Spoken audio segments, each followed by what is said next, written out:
So I'm Anna Vollens, an FMA mediator based in Leeds. I run my own service, and I'm an accredited mediator. I'm a PPC, and I'm also a child inclusive mediator.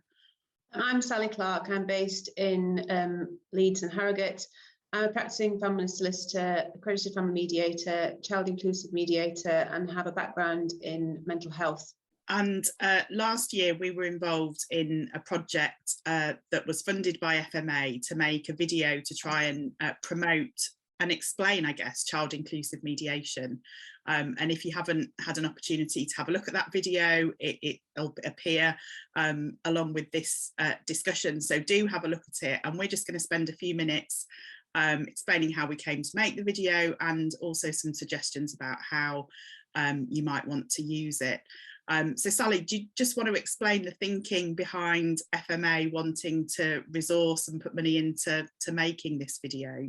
So we wanted to have a portrayal, really, to show separated parents and other professionals. So we wanted to have a dual purpose for parents to understand how a child's voice could be heard as part of the mediation process, and also for professionals to hopefully use this as a resource to illustrate to separating families how a child's voice can be heard sensitively and confidentially as part of the mediation process, so that then holistic decisions can be made involving all members of the family to hopefully help all parties move forward. I don't know about you, but we're, as a service, certainly in the last 2 years, we've seen quite an increase in the amount of child inclusive work that we're seeing. We're seeing cases referred by the court for child inclusive mediation, but we're also seeing a lot of families who might have self-referred actually being more open to the idea of directly hearing a child's voice. What about you? Is that the same for you where you are?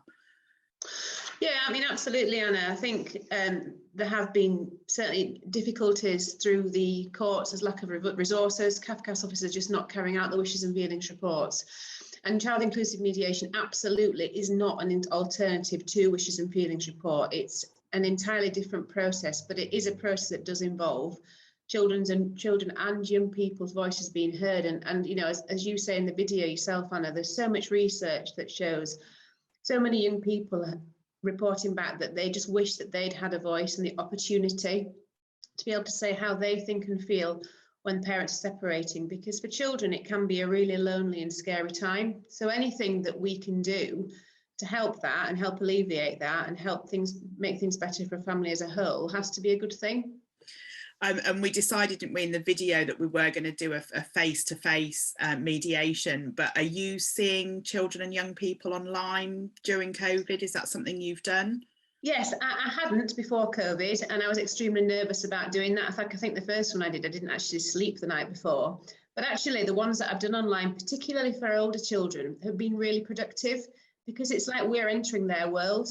Children and young people are so used to communicating online, and you can be so creative using tools, using chat boxes, that I've been really surprised how open and how productive it has been as an experience. I don't think it would replace all my face-to-face work, and I have seen a couple of children face-to-face as we're coming out of the pandemic, but I do think it will be a resource certainly that I'll use going forward. How about you, Anna?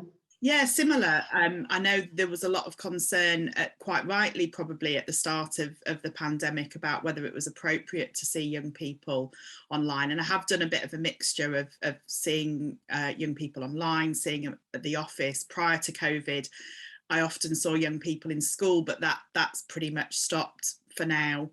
And yeah, my experience is very similar. Often young people are way more technical and comfortable with it than I am. And I've had some really great experiences. I met a snake online. One of the young people I was seeing said they were off to get their snake, and in no way did I imagine it was going to be a real live snake, and it was. And she was very pleased to be able to show me this, well, terrify me really with their pets. So yeah, for me, I think it's opened up a different and alternative way of working with young people, which I'm sure in some respects will continue post-pandemic. But in the video, we did choose to do an in-person face-to-face mediation, and you meet, I guess, in the video this, well, they're actors, aren't they? But they are actually a real life family as well. Yeah. So Nicola, James and Luke, and I don't know about you, Sally, but when we were recording it, it felt very realistic. It felt very real, even though they are actors. Oh no, it did. And I think the reasons why I chose to do it face to face is because I think it's easier for people to visualize. I think it's important for families to visualize a setting, because when you think about mediation, you know, if you're going through a separation, what does it entail? What does it look like? So I think it was helpful to do it face to face. Yeah, and it wasn't scripted, was it? So we kind of had a vague idea of a kind of backstory to this family, but from our perspective, it wasn't scripted. So again, I think that makes it feel very real. Certainly, it did from my perspective. And we meet this family who've been separated for a while, and Luke, he's desperate, I suppose, really, to have his voice heard. You're the child inclusive mediator. What was it like meeting Luke in the video? Well, I think I always find it such a privilege to talk to young people, and I'm always quite anxious actually before I do so, because I think it is, you know, a huge responsibility. And I'm always very surprised, or more often than not, just how open young people are. And the things that parents think that children care about, just, you know, as we saw from the first session with Nicola and James, often isn't what young people care about. So having that opportunity to listen to the child and then feed that back, I do think is quite sobering for parents and helps them see things from a different perspective.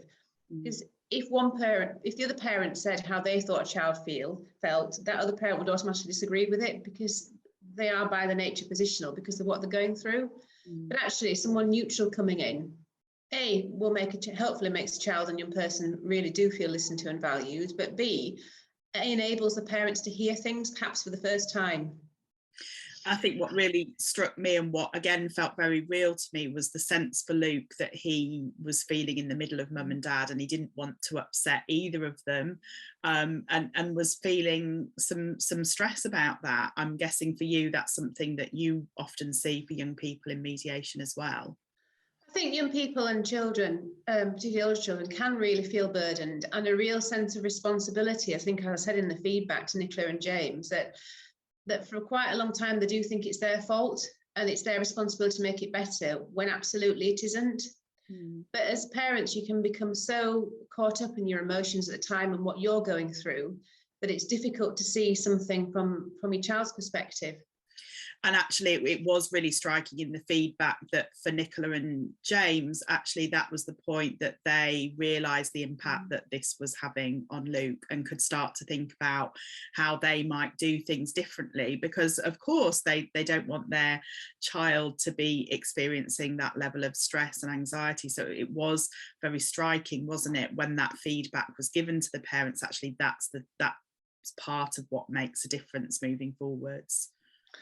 Yeah, and absolutely, you know, no recording is ever perfect, and we had a limited amount of time, didn't we? And we spent hours trying to cut the video down so that it did capture the essence of mediation, but wasn't too long. And I hope that what we've done does come across quite well, and you know, would be a useful resource, or is a useful resource. Yeah, and just before we think about that, how it might be used as a resource, then, if you can imagine this family 6 months down the line, how would you hope that life might be different for them? Well, you know, I would hope that that the communication certainly is improved, and that most importantly, that Luke is able to move between mum and dad's house and perhaps definitely feel less burdened. And for Nicola and James to be able to talk about issues, to be able to move on a little bit, and to put Luke really at the forefront of decision making going forward, because our role as a mediator it's not to sort problems out for the parties going forward forevermore, but it's about equipping parents with the tools to help them go on and make decisions in the future, and work things out more productively for the family going forward. So as a mediator then, Sally, how are you imagining you might use this as a resource with parents, with families that you're working with? Yeah, well, I intend to send links to the videos. So when I send the introductory letter to mediation, and it's a child referral, I intend to put a link in the letter that I send out, talk to parents, and perhaps show them clips of the video in the first joint session, so that, you know, it can help parents to visualise and have a better understanding of what the child inclusive mediation process is like. Because in my experience, quite often, there's one parent is really keen and the other parent is either, you know, quite against it or really quite anxious and nervous about it, which I think is an understandable reaction.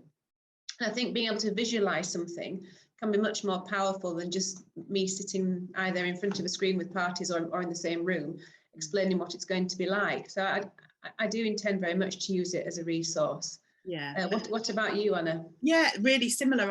I'm going to try and use it as a way of, I think, enabling parents to see how child inclusive mediation not only helps the parents to be able to move forward, but actually just in and of itself is hugely beneficial for young people. That's the thing that I am reminded of whenever I work with young people, actually for them the space to be able to talk about what's going on with a neutral person, where they're not having to think, are they going to upset me by what they're saying, or be careful about the words. Just in and of itself, it's hugely beneficial for young people, but actually it can be really helpful for parents as well. So yeah, I'm hopefully going to get it put onto our website, and like you, be using it in a really practical way with parents. At the end of the day, I think that's what FMA wanted, to create a resource that's available for all our members to be able to use freely, to promote the work that we do generally, and particularly child inclusive mediation.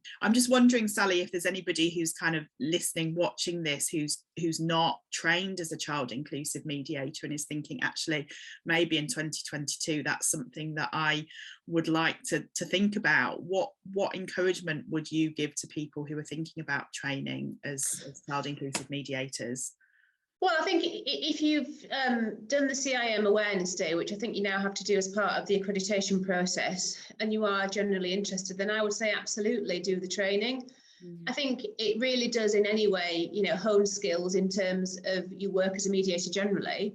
But I think, you know, being able to talk to children really does give you such a kind of a broader experience and broadens your own toolkit in terms of being able to help separated families. And I do think that child inclusive mediation is going to, you know, become more and more popular, not least because of the problems with the justice system, but I think more and more separated parties are wanting to resolve matters without having to go into litigation, without becoming more conflictual, without becoming more adversarial. And child inclusive mediation, yes, it isn't for everybody, and it is really important to acknowledge that it is not an alternative to a CAFCAS or a wishes and feelings report.